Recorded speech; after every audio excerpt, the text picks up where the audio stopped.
자, 여러분 잘 쉬셨죠? 돌아왔습니다. 자, 이제 사회 환경 쪽으로 한번 가보도록 할까요? 이거 사상 초유의 초중고 온라인 계약. 예, 코로나가요. 세상 사는 방식을 상당히 많이 바꿀 것 같아요. 그죠? 이게 저도 지금까지 살면서 이런 정도로 강력한 전염병은 처음 봤어요. 처음 봤어요. 원래 이게 그렇잖아요. 이게 바이러스 같은 경우에는 날씨가 따뜻해지면은 약화된다고도 했었고, 그 다음에 이게 바이러스 같은 거는 널리 퍼지면은 강도가 약해져서 그냥 감기처럼 하다가 지나간다 그랬거든. 근데 지금 얘는 안 그래요. 코로나19는. 이게 전 세계에 너무 많은 사람들을 죽게 하고, 그 다음에 그러다 보니까는 우리의 삶의 방식도 그만큼 많이 또 이렇게 좀 달라지는 풍경들이 있는 것 같습니다. 경제적으로도 끼치는 영향이 매우 크고요. 그 다음에 사회 분야에서도 상당히 많은 우리의 삶의 모습들을 바꿔놓고 있는 것 같은데요. 이게 언젠가는 좀 와야 되지 않나 싶은 측면도 있어요, 이거는.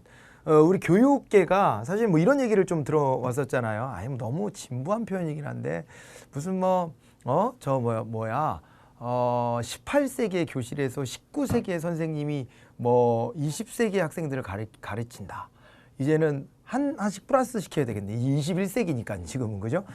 그게 맞나 보다. 원래 19세기의 교실에서 20세기의 선생님이 21세기의 학생들을 가르친다. 이랬었던 것 같다. 제가 하나씩 빼먹었나 보네요.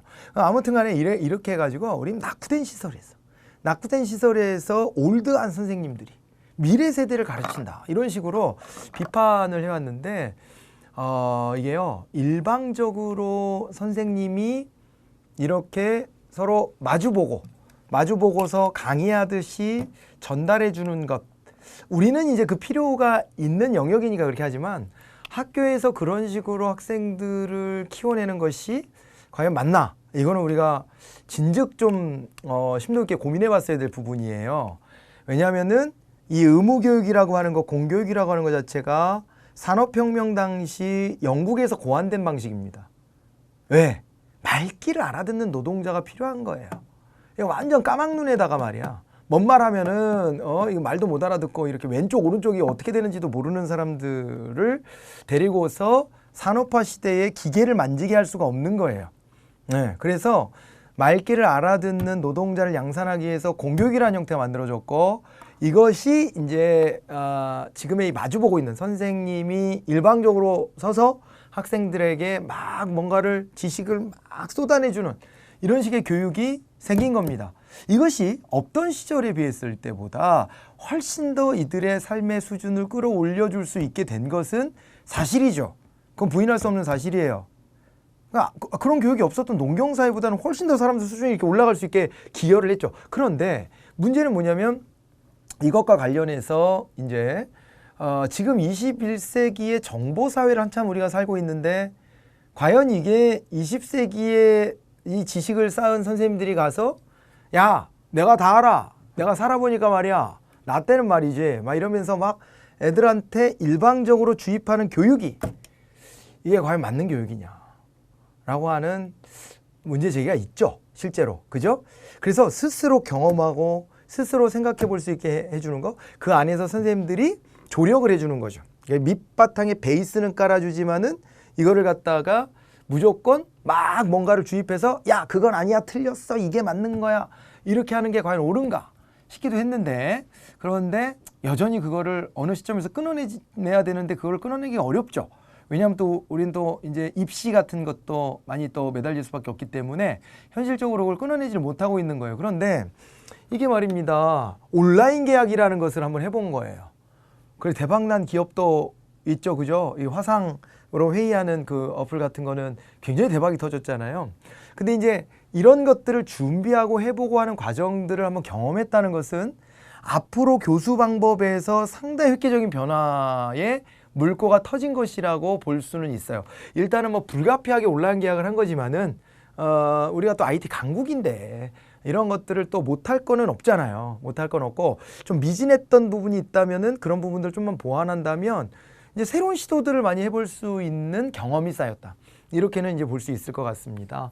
그런 점에서 좀 의미가 있는 것 같아서 이거를 좀 꼽아 봤어요. 이 내용은 뭐 다 알잖아요.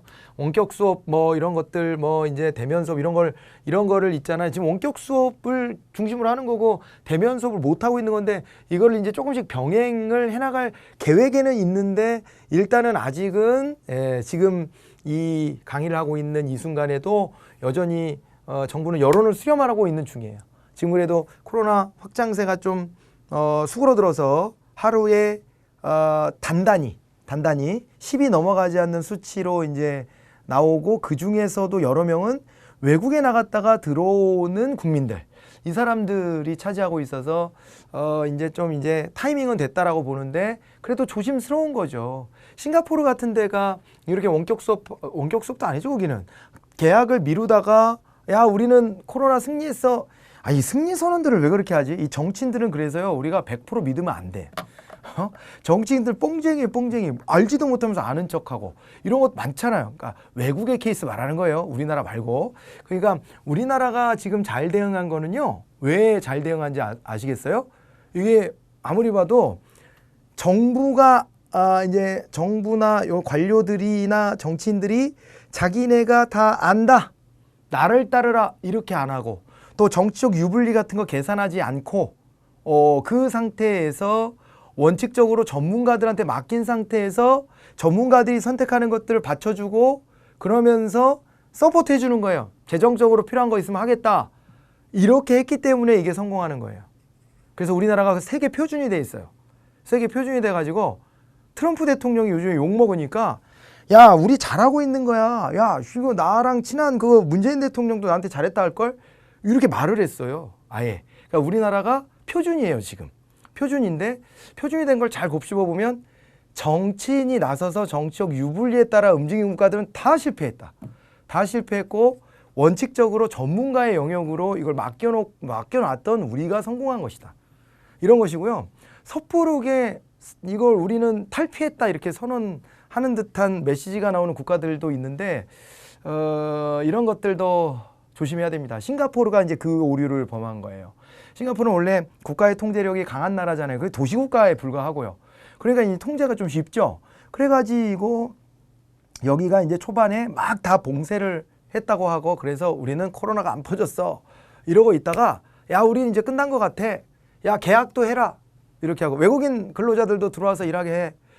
이랬다가 외국인 근로자들 몇 명이 감염된 상태로 들어오고 이것이 퍼지고 그 다음에 학교 같은 데도 막 다 개학해가지고 막 다 애들 바글바글 몰려있고 이런 속에서 이제 뒤에 터져가지고요. 우리나라보다도 지금 더 숫자가 많은 그 도시국가 하나인데도 불구하고 이런 사태를 빚고 있거든요. 자, 그래서 우리 정부도 되게 조심스러운 거예요. 이 대면 수업을 서두를 필요는 없어 보이는, 그러니까 너무 지나치게 서두를 필요는 없어 보이는데 그런데 또 이제 이러다 보니까 이제 뭐가 문제냐면 집에서 가족 간의 갈등도 생긴다고도 하고 그 다음에 또 이제 이게 맞벌이 부부 같은 경우에는 정말 아이를 어떻게 할 수가 없어가지고 특히 저학년 아이들 같은 경우는 이게 뭐 대책이 잘 없고요. 또 한편으로는 학원은 또 가잖아.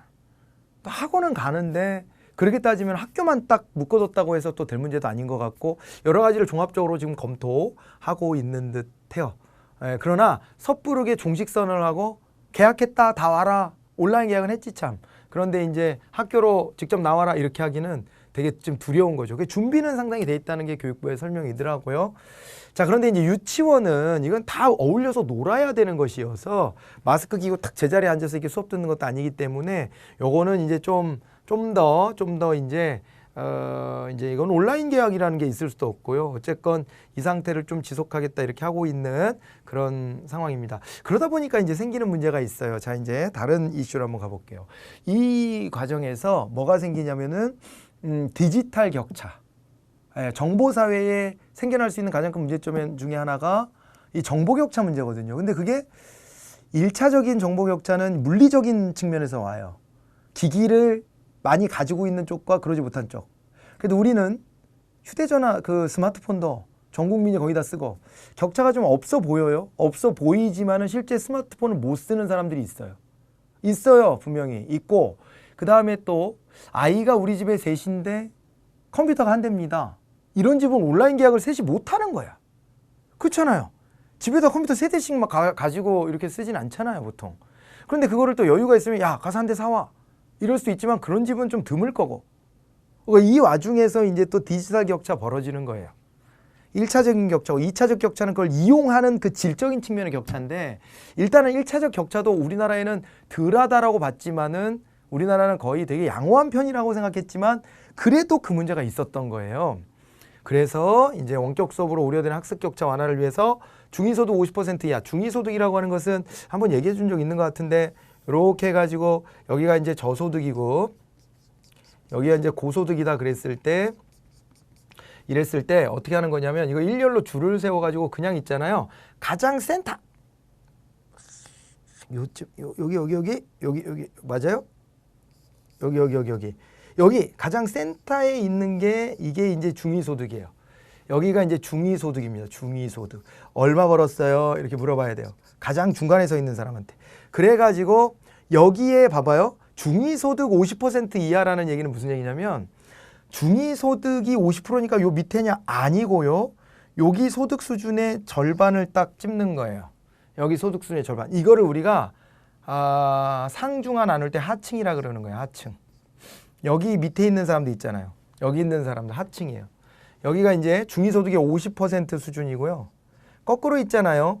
중위소득의 150% 이상 수준이 있어요. 여기가 상층이에요. 나머지 여기가 있잖아요. 여기가 중층입니다. 이렇게 나누는 거예요, 상중하를. 그래서 중층의 비중이 크냐 작냐. 중층의 비중이 막 쪼그라들고 상층, 하층으로 이렇게 밀려 올라가면 그러면 어떻게 되는 거예요? 그거를 갖다가 양극화됐다 그러는 거예요. 옛날에 썰렁한 농담 중에 막 그런 거 있었는데, 숫자 8이 지나가고 있는데, 0이 야, 너는 왜 이렇게 날씬해? 그랬더니 야, 나 허리띠 있잖아. 뭐 이랬다고, 뭐 옛날에 그냥 이게 우스갯소리처럼. 안 웃기네. 하나도 안 웃긴데. 그 옛날에는 그런 걸로도 웃고 막 그랬어, 사람들이. 근데 이제 그 얘기처럼 봐봐요. 0이 이렇게 있는데 허리띠를 했대. 그랬더니 얘가 이렇게 되잖아, 이렇게. 이게 양극화예요. 그래서 이게 뭐냐면, 이게 양극화 모델을 모래시계형이라고 하는데, 실제로 이게 이제 이런 식으로 이제 그림이 나오는 거죠. 중층이 이렇게 줄어드는 거예요. 모래시계형. 그건 어떻게 되는 거예요? 하층의 비중이 커지고 상층의 비중이 커져. 근데 그거 어떻게 따졌어요? 중위소득자 50% 미만인 사람과 중위소득의 150% 이상인 사람들의 비중이 커지는 거예요. 그러면서 요 가운데가 이렇게 쪼그라드는 거예요. 쪼그라드는 거. 이 팔 되고 있는 거. 지금. 돼요? 네. 이렇게 되는 현상을 제일 경계해야 돼요. 저런 상황에서 혁명이 일어나는 거예요. 마르크스가 살았던 당시의 산업혁명 시기는 이 양극화의 현상이 도드라졌던 시기입니다. 그래서 마르크스는 세상을 어떻게 봤어요? 경제적 수준으로 부르주아와 프롤레타리아 둘로 나눠져. 이렇게 본 거 아니에요. 그게 이 모양 아니에요? 이 모양이에요. 그래서 우리가 이제 이 기준으로 중층의 비중이 좀 커지는 것이 그래도 사회가 좀 안정적이다라고 보고 있는 거예요. 네. 자, 이제 그거 참고해서 보시고요. 그래서 여기 중위소득 50% 이하면 하층인데, 이 사람들에게, 여기에 이제 자녀들에게 스마트 기기가 인터넷 같은 것들을 이제 지원해주는 정책도 함께 마련했다. 이렇게 봐주시면 되겠습니다. 자, 여기 뭐 관련해서 제가 이제 해드리는 얘기가 여러 가지예요. 지금 여러 가지 핀트로 말씀드리니까 그런 것들 한번 같이 생각해 보시면 좋겠습니다. 또 한편으로는요, 대학 온라인 강의에 등록금 반환 요구가 있었어요. 자, 인하대학교 4학년에 다니는 이모 씨 이렇게 나왔는데, 뭐 이거 왜 부끄러운 일도 아닌데 이모 씨로 했나는 모르겠어요. 근데 이름까지는 모르겠고, 이거 좀 매우 칭찬합니다. 이런 거 있잖아요. 이런 거를 한번 해보는 거예요. 배우는 사람 입장에서 해보는 거예요. 이게 어떻게 결과가 나오든지 간에 국민으로서 한번 해볼 수 있는 권리구제 수단 한번 써보는 거죠. 이게 지금 뭐냐면, 지금은 이게 지금 뭐 대학에 직접 나가서 그 시설을 이용하는 것도 아니고, 지금 뭐 제대로 된 교육 서비스도 안 되고, 아까 그랬잖아요. 이거 새로운 시험을 해보는 건데, 시도를 해보는 건데, 대학의 교수님들 중에서 저같이 이렇게 온라인 강의로 지금 되게 오랜 기간 동안 이렇게 해서 카메라를 막 뚫어져라 쳐다볼 수 있는, 그래서 이 카메라 건너편에 여러분 눈동자가 저는 보여요. 이제 이 경지가 되면. 그런데 대학 교수님들 그걸 안 해봐가지고 앉았는데 막 이게 어떻게 될지도 모르겠고 막 주눅 들어가지고 경찰청 사람들처럼 말하고 있고 막 본 사건은 막 이러면서 그러고 있고, 질은 너무 떨어져 죽겠는데 그리고 막 옛날에 막 3년 전에 만들었던 자료 갖다 그냥 올려주는 사람도 있고, 아니 근데 왜 우리가 등록금 감액도 못 받냐 이거예요. 이게 교육부 잘못 아니냐, 교육부 장관 똑바로 안 한 거 아니냐. 그래가지고 뭐냐면은 말이에요. 요것을 교육부 장관이 이에 관련된 정책을 만들었어야 되는데 그러지 않은 것이 나의 재산권을 침해했다. 내 기본권을 침해했다라고 하면서 뭐를 했대요? 헌법소원 심판이라는 걸 했대요. 헌법소원 심판은 뭐냐? 이거는요. 헌법재판의 한 가지입니다. 우리가요. 헌법재판소라는 데가 있고 여기에서 이제 다루는 헌법재판들이 있는데 헌법재판인데 국민들이 자기의 기본권이 침해됐다라고 여길 때 하는 헌법재판이 그게 이제 뭐 여러 가지 이제 5가지 헌법재판 종류가 있는데요. 그 중에 하나가 바로 이 헌법소원 심판이에요. 헌법소원 심판. 내 권리 침해가 있다고 했을 때 이거는 이제 전제 조건 이런 거예요. 공권력의 행사 또는 불행사로 현재 내가 권리 침해를 당하고 있다라고 생각하는 사람이 다른 구제 수단을 찾아봤는데도 없을 때 그럴 때 변호사를 통해서 저 헌법재판소에다가 직접 제기하는 게 헌법소원 심판이에요. 이거를 했다는 거 얼마나 기특해요. 근데 왜 이 모 씨야 뭐 부끄럽다고 이런 거를 한번 해보는 것은 의미가 있어요. 무조건 이겨먹으려고 한 마음은 아니었을 수도 있을 것 같은데 뭔가 좀 이렇게 그죠? 이거 해볼 만하다라는 판단에서 하지 않았을까 싶은데요. 아무튼 그래서 이게 지금 헌법재판소가요. 이걸 일단은 입법 부작이에요. 그러니까 아까 그랬잖아요. 공권력 행사 또는 불행사로 권리 침해를 받았다. 왜 이런 거 제도를 안 만들어 가지고 교육부 장관이 이런 거에 대한 매뉴얼이 만들어졌어야 되는데 왜 안 해가지고 그래가지고 이거 지금 이렇게 갈등이 빚어지게 하냐. 학생들은 대학교에 야 우리 서비스도 못 받는데 이 높은 등록금 이거 좀 돌려줘야 되는 거 아니야 하고 있고 학교에서는 이거 학교 입장은 또 완전 반대일 거 아니에요. 지금 학교 죽을 맛일 것 같지 않아요? 죽을 맛이지. 중국의 유학생들도 막 못 들어오고 있지. 뭐 돈은 안 돌지. 대학에 오히려 시설 이용해서 돈을 더 부가적으로 더 써줘야 되는데 그런 것도 안 하지. 뭐 이런 속에서 대학은 뭐 좋겠어요 지금? 그래도 기본적인 운영비는 들어갈 거지. 뭐 등록금 가지고 충당은 어느 만큼 하긴 하겠지만은 원하는 수준으로는 안 될 거지. 죽겠는데 학생들은 또 불만 있다고 또 이제 돈 반환에 내놓으라 하지. 이거 죽겠을 거예요. 그러긴 한데 교육부도 이거 어떻게 할 수도 없는 상황인데 또 이 소비자 입장에서는 당연히 자기의 권리를 얘기할 수 있는 거잖아요. 그 얘기를 한 거고 그래서 이거를 갖다가 헌법소원 심판 청구 사건을 전원재판부에 회부하기로 결정했다는 것이 어떤 의미냐. 헌법재판관은 9명이에요. 9명. 근데 9인 중에서요. 3인으로 해가지고요. 여기서요. 지정재판부라는 게 있어요. 지정재판부. 이래가지고 3명이 모여서 아까 제가 막 여러 개 불러드렸잖아요. 이 전제 조건. 헌법소원에는 전제 조건들이 다 충족돼야 되는데 이 3명이 모여서 고민해 보는 거예요. 야 이거 전제 조건에 좀 어긋난 거 없어? 없어? 괜찮아 이거? 다뤄야 되는 사건 맞아? 이렇게. 근데 그거를 일단은 넘어섰다는 얘기입니다. 이 얘기는. 그걸 넘어섰다는 거예요. 그래서 지정재판부에서 각하시킬 사안은 아니다. 각하는 안 다루는 거야 아예. 요건이 불충족됐다 그러고. 근데 그런 정도는 아니고 다뤄볼 만한 사건인데 라고 해가지고 전원재판부 9명이 나오는 전원재판부로 넘긴 거예요. 물론 전원재판부가 모였을 때 또다시 아니 내가 볼 때는 이거 각하시켰어야 되는 것 같은데 라는 사람이 또 튀어나올지도 몰라. 그런데 어쨌건 3명은 못 찾았다는 거예요. 요건은 성립된다. 이렇게 이제 봤다는 거예요. 그래서 일단 넘어갔기 때문에 여기에서 인용이 될지 기각이 될지 한번 다뤄볼 가능성이 높아진 겁니다. 그래서 이런 것들을 자꾸 권리를 내세우면서 해봐야 그래야 이제 우리 제도들이 하나씩 둘씩 빈틈이 있을 때도 그것이 메꿔져 들어가는 거예요. 그죠? 그렇게 봐두시면 돼요. 자, 그래서 이제 그거를 좀 설명드리려고 요 이슈는 가지고 왔습니다. 한번 봐두시고요. 이거는 좀 답답한 뉴스입니다. 40년간 쌀값은 3배 올랐대요. 강남 아파트는 84배 상승했으면 이게 정상적인 나라입니까, 진짜? 이게요? 이게 정상적인 나라예요? 지금 국회의원 선거 끝나고 180석 대승을 거뒀다는 여당에서 하나 좀 구설이 또 생겼습니다. 자기네 그 비례대표로 당선된 사람 중에 서초 강남구에 집이 5채가 있는 분이 있더라고요. 집이 5채가 있는 분이 있어요. 그리고 봤더니 뭐 명의도 뭐 이렇게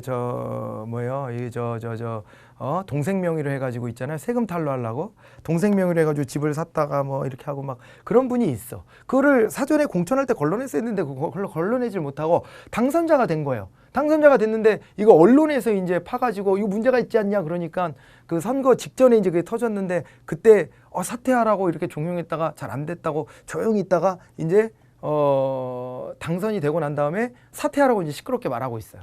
우리가 검증 잘못한 건 미안한데 사퇴 좀 해줘라.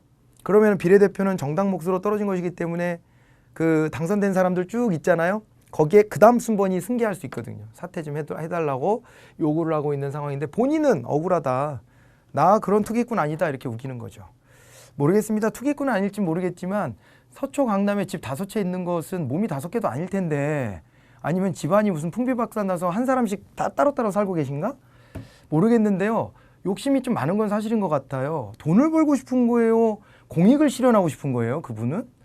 아니면 자기 권력을 갖고 싶은 건가요? 뭐죠? 국민 정서에서는 현저히 떨어져요. 지금 이게 너무 괴리감이 있어요. 그래서 그 심각성을 알고 지금 이제 사퇴해달라고 하고 우리 공천 과정에서 우리 업무 방해한 거다. 우리한테 거짓말해서 우리가 공천하게 됐으니까 저 스스로 안 물러나면 우리가 형사고발도 하겠다 이렇게 하고 있는데 민주당에서 근데 애시당초에 그 집이 그렇게 많은데 뭐 그 사람 많을 텐데 그 자체가 집이 여러 개인 거 자체가 불법은 아니겠지만은 그렇지만은 글쎄 국회의원 공천의 기준이 너무 물렁한 부분도 있지 않아요? 여러분들 보았을 때도 음주운전도 뭐 3번 이상이면은 공천 안 되는데 야, 1번, 2번은 되지 않냐? 이게 우리 국민 정서랑 맞습니까?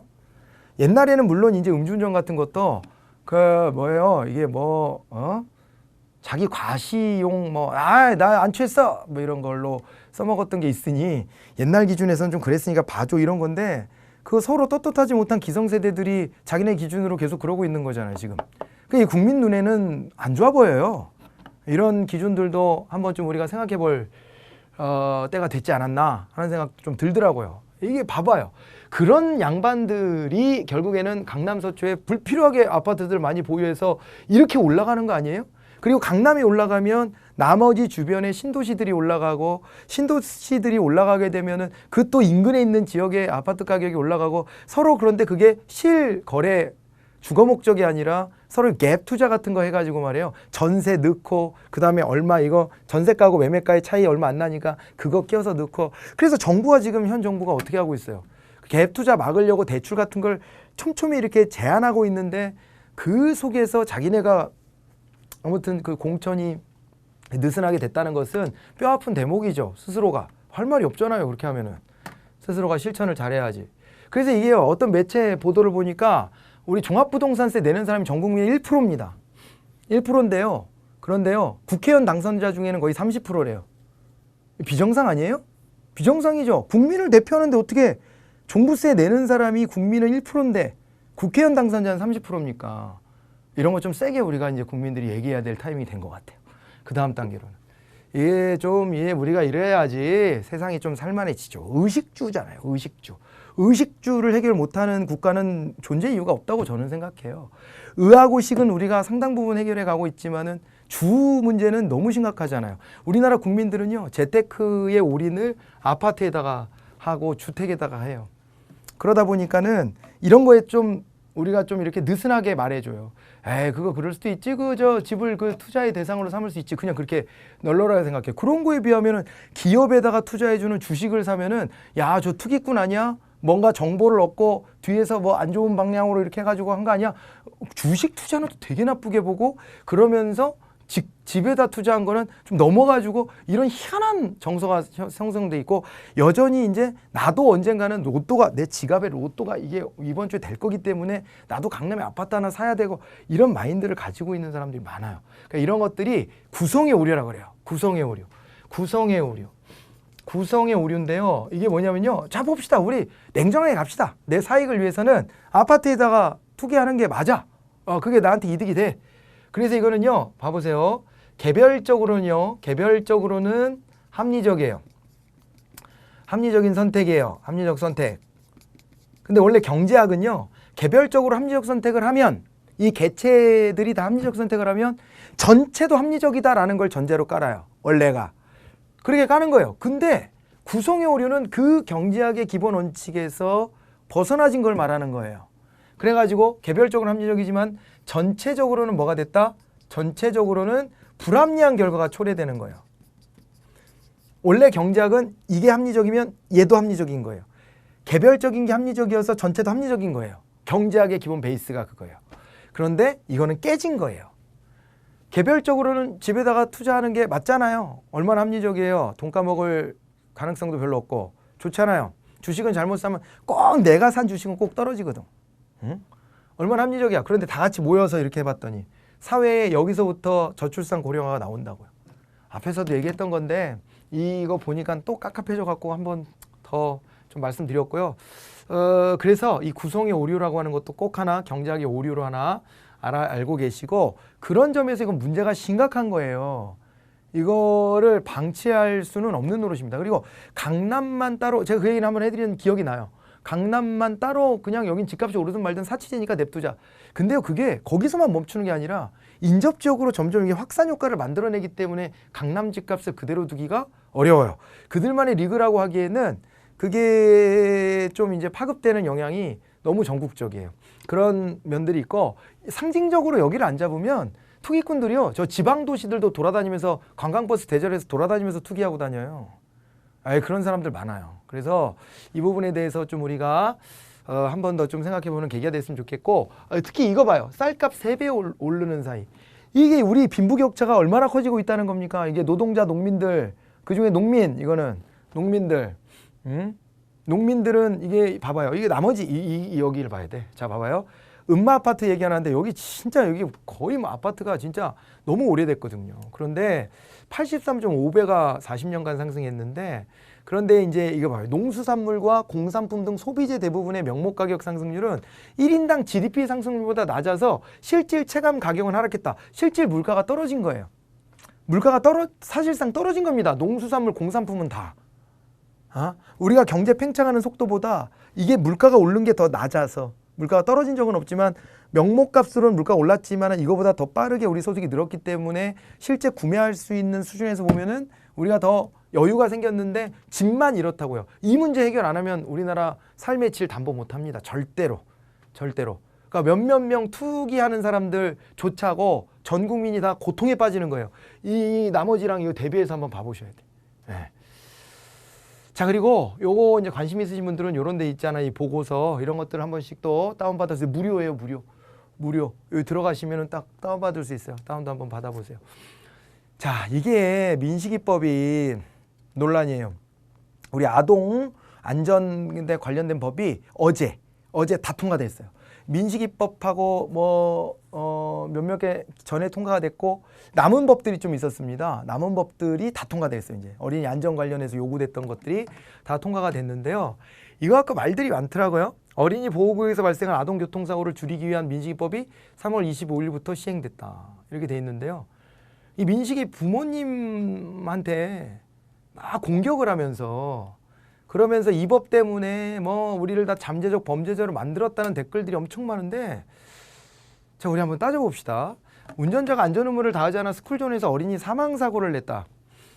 낼 경우 최대 무기 또는 3년 이상 징역에 처한다. 이게 이제 보세요. 이게 너무 형량이 세다는 거예요. 저는 여기서 이율배반을 느껴요. 자, 어떤 거냐면 제도가 잘못된 건 있어요. 이제 차근차근 풀어볼게요. 누가 무슨 범죄만 저질렀다면요. 형량 약하다고 난리를 쳐요. 근데 저는 그걸 이렇게 이해해요. 우리나라 형법이 개정이 돼야 될 타이밍을 놓쳤어.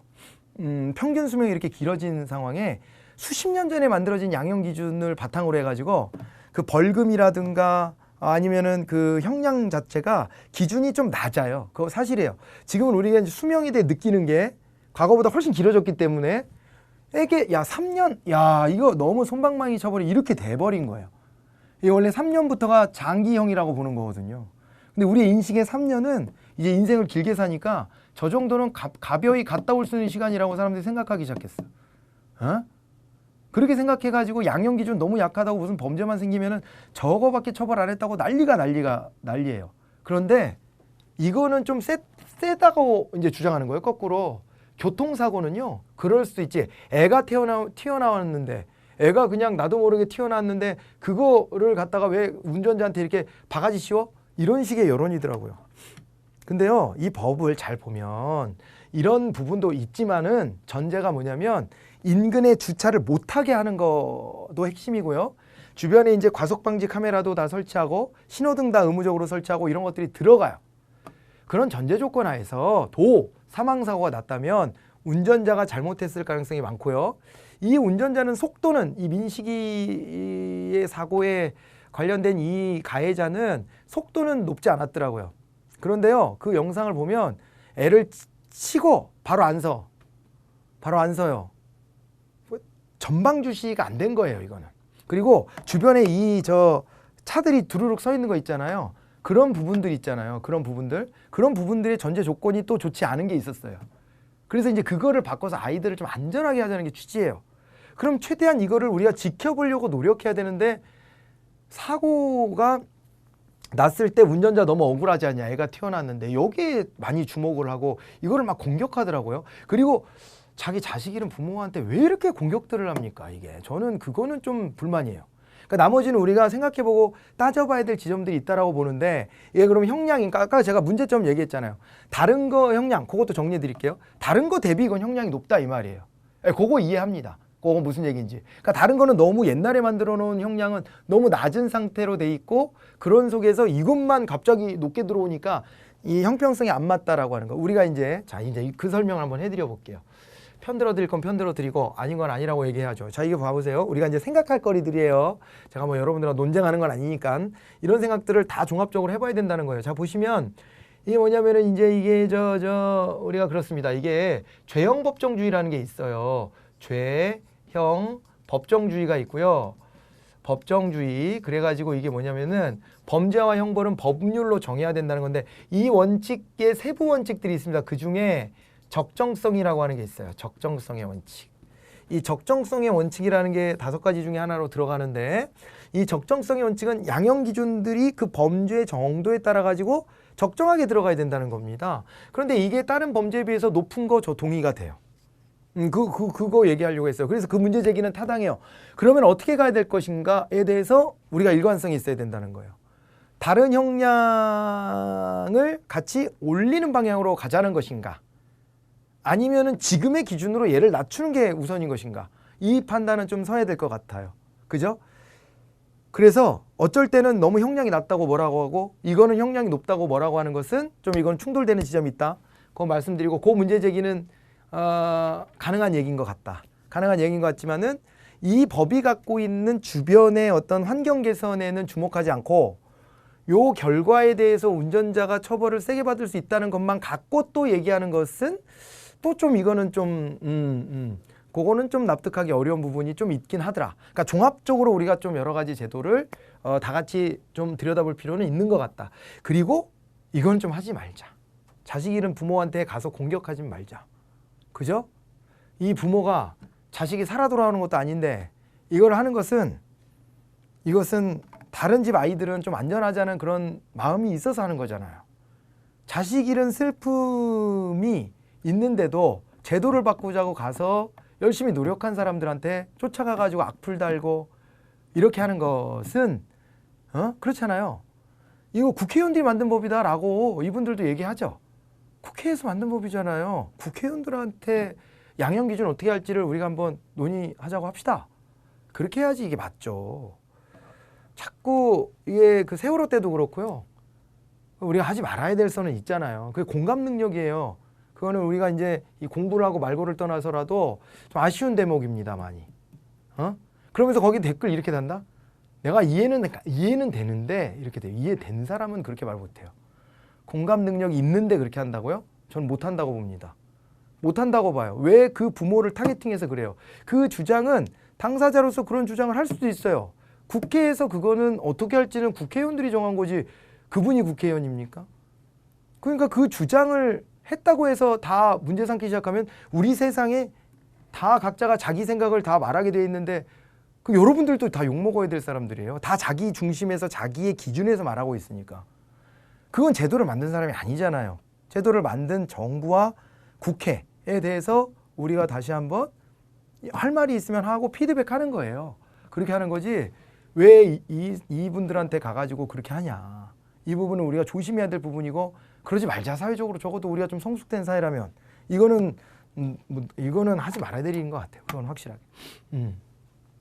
그런 노력을 했다고 그걸 욕먹어야 될 대상은 아닌 거예요. 자기 자식들 보다도 아무튼 다른 자식들을 위해서 한 거 그 순수한 마음은 봐줍시다. 우리가 그걸 들여다 볼 줄 좀 압시다. 좀 그랬으면 좋겠습니다. 자, 그리고 참 봐보세요. 그리고 봐봐요. 어린이 보호구역 교통안전 강화 이행 계획이 나왔잖아요. 이렇게. 그래서 이게 좀 전제가 돼야 된다는 것은 저도 동의해요. 동의합니다. 애들은 튀어나오게 돼 있어요. 그래서 애들이에요. 눈앞에 있는 것만 보니까.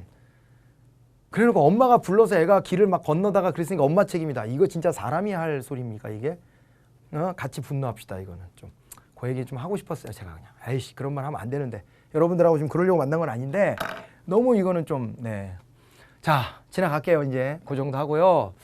아무튼 그래서 저 어린이 안전법 손볼 끄게 있으면 손 보는데 정책 당국자들하고 우리가 같이 고민해야 될 지점이고 전제 조건들 봐주자 이렇게 결론 내리고 갑니다. 그리고 우리 사회 공감 능력 한번 생각해 봅시다.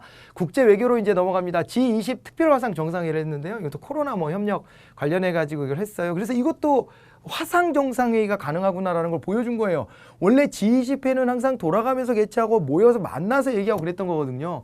화상회의를 개최해가지고 요거에 대해서 논의를 했고요. 여기서 이제 제가 이제 알자라고 한 것은 G20이라고 하는 국가들이 어딘가를 한번 볼까? 한국, 미국, 캐나다, 사우디아라비아, 호주, 러시아, 인도, 터키, 남아프리카 공화국, 브라질, 아르헨티나, 멕시코, 영국, 프랑스, 독일, 이탈리아, 일본, 중국, 인도네시아, 유럽연합 등 G20 이렇게 돼 있는데요. 한번 볼까요? 하나, 둘, 셋, 넷, 다섯, 여섯, 일곱, 여덟, 아홉, 열, 열하나, 열둘, 열세, 열네, 열다섯, 열여섯, 열일곱, 열여덟, 열아홉, 스물. G20 맞네? 그런데 놀라운 것은 스페인 안 들어가? 스페인? 스위스 안 들어가네? 뭐 이러는 건데요. 이게 사실 유럽연합이 대표성을 가지고 들어가 있고 유럽연합에 가입하지 않은 국가들 같은 경우에는 좀 이제 논외로 좀 빠진 측면이 좀 있고 그 다음에 여기는요, GDP 규모로 본 거예요. G20 모을 때, 이때가 이제 글로벌 금융위기, 우리가 이제 2007년도 금융위기 왔을 때, 그때 해가지고 이제 그때 전 세계적으로 그때도 이제 양적 완화 등등 돈 좀 풀어야 되지 않냐 그런 거 논의하려고 원래 있었던 G8 같은 회의를 그러니까 선진국 막 7개 플러스 1 일본 껴서 뭐 이런 식으로 이제 했던 것을 이제 확장해서 G20 국가가 모여보자 한 거고 G20 국가를 다 모아서 놓고 봤더니 전 세계 GDP의 85%를 여기가 다 독차지하고 있는 거예요. 그래서 강소국들은 좀 빠져 있어요. 그러니까 국가적 차원에서의 그 GDP 규모 사이즈 자체가 큰 나라들이 들어와 있다 이렇게 보시면 됩니다. 우리나라 GDP 규모가 세계 11위권 정도 되기 때문에 그렇기 때문에 여기에 이제 당연히 들어와 있다 이렇게 봐두시면 되고요. 그죠? 네, 여기다가 또 이제 주요 국가들 몇몇 개 이렇게 넣어가지고 초청국 자격으로 동참했고요. 지금은 이제 코로나 관련된 회담을 한 것이기 때문에 WHO 요즘에 논란이 많죠. 친중적이지 않냐라고 미국의 공세도 만만치 않은데 세계보건기구도 당연히 참여를 해가지고 이 정상회의를 한 적이 있다. 그래서 어떤 나라들이 G20이고 G20이 뭐냐 이런 걸 봐야 돼요. 옛날에 이제 G2 국가라고 그래서 냉전체제 때는 미국과 소련을 꼽았고요. 그렇고 그 다음에 G7 뭐 이래가지고요. 그래가지고 서방 선진국 7개 뭐 이런 식으로 해서 들어왔었고 또 그다음 G8 그럼 아까도 말씀드렸지만 이제 거기다 일본은 동양국까지만 하나 넣어주고 뭐 이런 게 있었다가 요게 이제 2007년도 글로벌 금융위기를 계기로 G20이라는 것이 이렇게 만들어졌죠. 그렇게 봐두시면 되고요. 자, 국제외교에서 이제 유럽 이란 전용 교역 통로 인스텍스가 가동됐다. 이 용어 좀 하나 알아둘까요? 유럽과 이란이 미국의 대이란 제재를 우회해서 서로 교역할 수 있도록 하는 금융특수 목적법인 이제 인스텍스를 통한 거래가 처음으로 성사됐다 이렇게 되어 있습니다. 요 인스텍스라는 걸 만들어 가지고요 달러 거래를 못하게 했거든요. 뭐 이제 오바마 때 이란하고 이거 타결했던 것을 트럼프가 이것을 그죠? 나는 못 받아들이겠다 그래가지고 이란을 다시 또 이렇게 궁지로 몰아넣은 사건인데 그때 같이 두 나라만 타결을 지은 게 아니라 유럽 연합도 들어오고 막 그랬거든요. 그래서 이게 유럽의 이제 국가들은 미국의 이런 입장에 대해서 동의를 좀 잘 못하는 거죠. 그래서 이란하고 이제 거래를 하는데 미국이 그 설정해 놓은 그 기준은 또 거의 미국하고 충돌하기는 어려우니까 그걸 피해가면서 우회로로 거래할 수 있는 수단을 만들어 놓은 거예요. 인스텍스. 예, 그렇게 만들어 놨고요. 우리나라도 이런 식으로 해가지고 거래를 한대요. 그러니까 여기 막 물물 교환도 한다 이런 얘기가 나와 있잖아요. 그런 식으로 우리나라도 이제 뭐 우리나라 물건 주고 석유로 받고 뭐 이런 식으로. 예, 그렇게 하면은 달러 거래, 달러가 이란으로 흘러 들어갈 수 없다 뭐 이런 거가 있으니까 그런 제재와 관련해 가지고 이제 피해 나가는 방법들을 좀 찾고 있는 거죠. 예, 그 노력이 한 가지다 이렇게 보면 되고요. 미국 지도자 한 사람이 여러 가지로 많은 사람들 힘들게 하는 측면이 좀 있어요. 사실은 보면은 이렇게 왜 그러냐면 전임 정부 했던 것을 이게 민주주의의 좀 한계이기도 한데 정권이 바뀌면은 그거를 별로 인정하고 싶지 않아 하는 분위기들이 있습니다. 그걸 트럼프는 이제 앞뒤 안 재고 그냥 직진만 하는 스타일이니까 이게 더 이제 이런 문제들이 좀 생기고 있다라고 볼 수가 있을 것 같습니다. 자, 이제 그렇게 봐두시고 그 다음에 또 하나 89년도에 외교문서 비밀해제, 북방외교 비화 같은 것들이 이 안에 이제 포함됐다라고 되어 있어요. 89년도면요 냉전이 이제 막 해체되던 시기입니다. 89년도면요 몰타 선언이 있었던 해예요. 몰타 선언은 뭐냐면은 더 이상 냉전은 없다라고 이제 미국의 대통령이었던 조지 부시 대통령과 그 다음에 이제 소련의 지도자였던 고르바초프 공산당 서기장이 둘이 만나가지고 몰타라고 하는 그리스 옆에 있는 섬 있잖아요. 거기서 만나가지고 지중해 있는 섬에서 만나서 야 우리 냉전은 없지? 냉전 그 뭐야? 뭐 이런 식으로 막 이러면서 서로 이제 냉전은 이제 끝났다라고 선언해 버린 거예요. 냉전의 중심축이었던 두 양극이라고 그러잖아요. 양극 체제를 해체를 공식으로 선언했던 것이고 그때 이제 우리나라가 발빠르게 그때 노태우 대통령 때인데 이른바 북방 외교를 해요. 우리나라 위치를 보면 어떻게 돼 있어요? 1, 2, 3 이 우리나라인데 자 우리나라인데 이렇게 보면 이렇게 이제 해가지고 우리 이제 휴전선이 있고 아유 우리나라 너무 작게 됐네 아씨 너무 신경 쓰지 마시고 우리나라 아씨 너무 기분 나쁘지만 자 그래가지고 여기에서 있잖아요.